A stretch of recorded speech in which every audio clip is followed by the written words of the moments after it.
ഇത് rank maker വിദ്യാലയം ഭാഗം 2 ടെക്സ്റ്റാണ്. ഇതിനകത്തിലെ ക്വസ്റ്റ്യൻസ് ഞാൻ ഇന്നിവിടെ എടുക്കാൻ പോകുന്നത്. കാലഗണനയനുസരിച്ച് രേഖപ്പെടുത്തുക. പ്ലാസി യുദ്ധം, കുളച്ചൽ യുദ്ധം, ഡച്ചുകാർ ഇന്ത്യയിൽ കച്ചവടത്തിനെത്തി, വാസ്കോഡഗാമ കോഴിക്കോടെത്തി, ഫ്രഞ്ചുകാർ ഇന്ത്യയിൽ കച്ചവടത്തിനായി എത്തി. ഇതിൻ്റെ ആൻസർ എന്ന് പറയുന്നത് ആദ്യം വരുന്നത് ഓപ്ഷൻ ഡി ആണ്. വാസ്കോഡഗാമ കോഴിക്കോടെത്തി.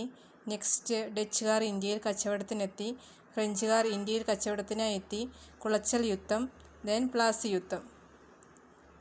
നെക്സ്റ്റ്, വിട്ട ഭാഗം പൂരിപ്പിക്കുക.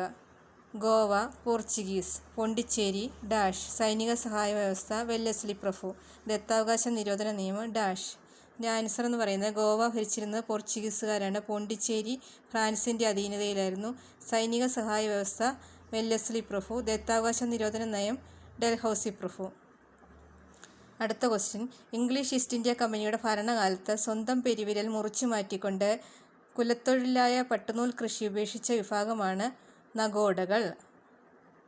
Elementary aspect of peasant insurgency എന്ന കൃതി രചിച്ചത് Ranajit Guha. Elementary aspect of peasant insurgency എന്ന കൃതി രചിച്ചത് രണജിത് ഗുഹ. ജീവിതത്തിൻ്റെ പകൽ തീരാറായി, സന്ധ്യ പടർന്നു തുടങ്ങിയിരിക്കുന്നു. ഇനി ഇരുകാലുകളും നീട്ടി ശവക്കല്ലറയിൽ ഉറങ്ങാം. ജനിച്ച മണ്ണിൽ ലയിക്കാൻ 6 അടി പോലും ലഭിക്കാത്ത സഫർ, നീ എത്ര ഭാഗ്യവാൻ. ഇങ്ങനെ പറഞ്ഞത് ആരാണ്? ബഹദൂർ ഷാ സഫർ.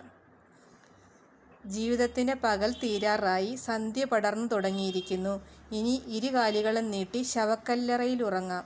ജനിച്ച മണ്ണിൽ ലയിക്കാൻ 6 അടി പോലും ലഭിക്കാത്ത സഫർ, നീ എത്ര ഭാഗ്യവാൻ. ഇങ്ങനെ പറഞ്ഞത് Bahadur Shah Zafar. Early travels in India 1583 to 1619 ആരുടെ രചനയാണ്?